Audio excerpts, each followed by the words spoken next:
Hello বন্ধুরা, শুভ সকাল। আশা করি সবাই ভালো আছেন। এই তো আমরা ভগবানের কৃপায় ভালো আছি, সুস্থ আছি।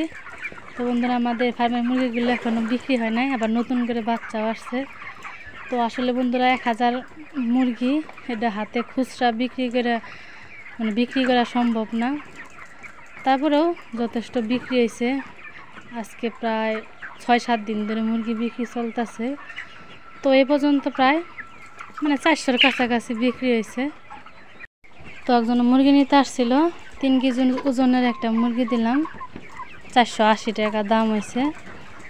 তো বন্ধুরা, মুরগির দাম বাড়ার তো কোনো সম্ভাবনাই দেখতেছি না, বা বাড়তেছে না, বরং আরও কমতেছে। তো এখন জানি না সামনের দিনগুলোতে কি হবে।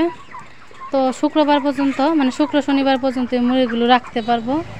তারপর দাম কম বেশি যাই হোক, মুরগিগুলো বিক্রি করে দিতে হবে।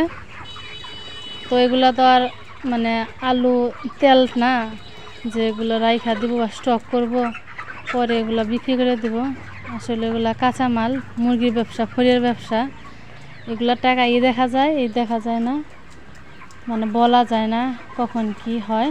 এক এক সময় এক এক বাজার, এক এক দিন এক এক বাজার, কখন দাম কমতেছে, কখন যে বাড়তেছে, সময় কখন যে কি ঘটে, এটা আসলে বলা মুশকিল।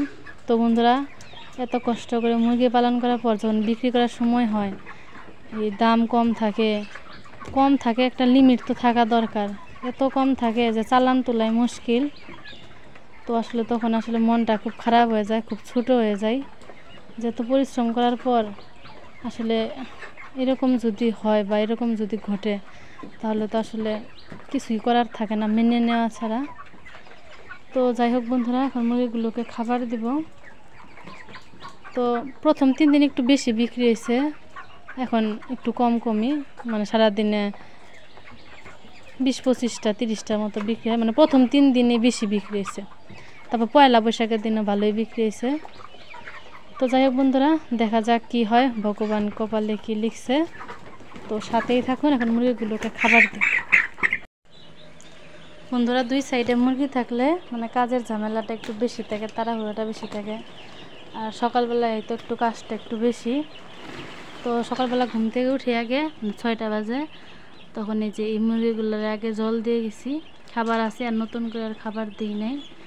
তো মুরগি কাজ করতে হরানোই নাই, কিন্তু এই যে একটু ফাঁক ওই সাইড দিয়ে কেমনে যে দিক দিয়ে না বাচ্চাগুলা বেরোয় বুঝি না।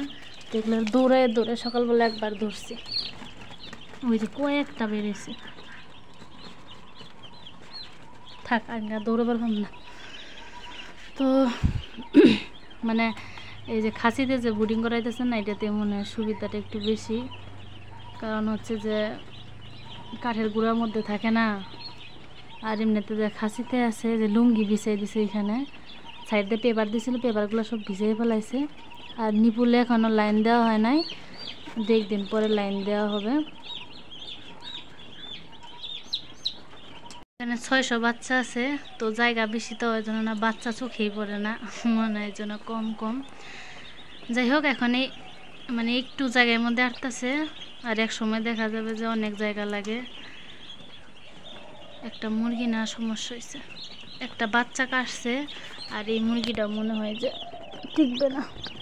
একটা মুরগি একটু সমস্যা হইলে আরও সবাই মিলে ওরে ঠুকরায় ওরে আরও মাইরা ফেলায়। তো যাই একটু হলুদের গুঁড়া লাগাই দিই। তো এখন কাজ করিলে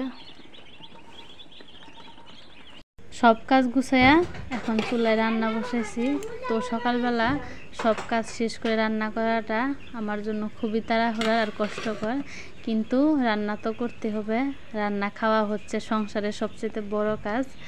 তো ভাত রান্না করা হয়ে গেছে, এখন চুলায় ডাল বসাইছি।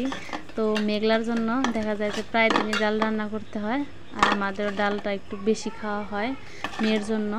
তো ফ্রিজে 3 পিস ইলিশ মাছ ছিল, তো এটা পয়লা বৈশাখের দিন পান্তা ভাত দিয়ে খাওয়ার জন্য রাখছিলাম, কিন্তু হঠাৎ করে ঠান্ডার গলা ব্যথার কারণে আর খাওয়া হয় নাই। যাই হোক, ভালো আমি আজকে রান্না করে খাই।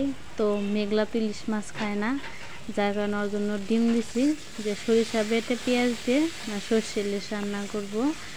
তো দেখা যায় যে মেঘলার জন্য আলাদা করে কিছু না কিছু রান্না করতে হয়।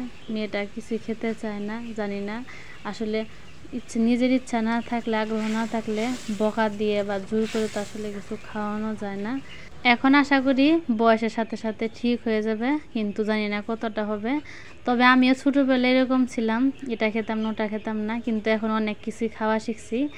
তো গাছে কয়েকটা বেগুন ছিল, সেগুলি তুলে এনে ভর্তা দিয়েছিলাম, আলু বেগুন সাথে পেঁয়াজ আর কাঁচামরিচ দিয়ে ভর্তা করতেছি। তো এইভাবে একসাথে আলু আর বেগুন মিশিয়ে ভর্তা করলে কাঁচা পেঁয়াজ কাঁচামরিচ এটা অনেক মজা লাগে, বিশেষ করে ডালের সাথে খেতে এটা আরও বেশি মজা লাগে। এইদিকে আমার রান্নাও শেষ, সকালবেলা তাড়াহুড়া রান্না। তো আজকে সর্ষে ইলিশ আর ডিম বোনা যাই বলেন, দেখতে অনেক লোভনীয় ছিল, খাইতে অনেক মজা হয়েছিল। তো ডাল তো আগে রান্না করছি, মানে রান্না কোনো রকম শেষ করেই মেঘলাকে খাবার দিয়ে দিছি।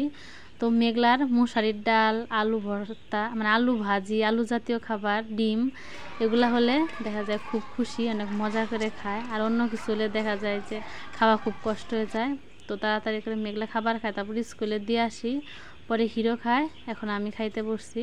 তো রান্না অনেক আগেই হয়, কিন্তু একদিনও খাবার দেখা যায় ঠিক থাকে না। আগে রান্না করলেও সেই খাবার খেতে খেতে বেলা 11টায় বাজে। তো যাই হোক, আজকে ভিডিওটা এই পর্যন্তই। ভিডিওটা কয়েকদিন আগের ছিল, কিন্তু ইদানিং ব্যস্ততার জন্য আপনাদের সাথে শেয়ার করতে দেরি হয়ে গেল। তো সবাই ভালো থাকবেন, সুস্থ থাকবেন, আমাদের জন্য দোয়ার আশীর্বাদ করবেন। আবার দেখা হবে, সবাই ভালো থাকা হয় যেন।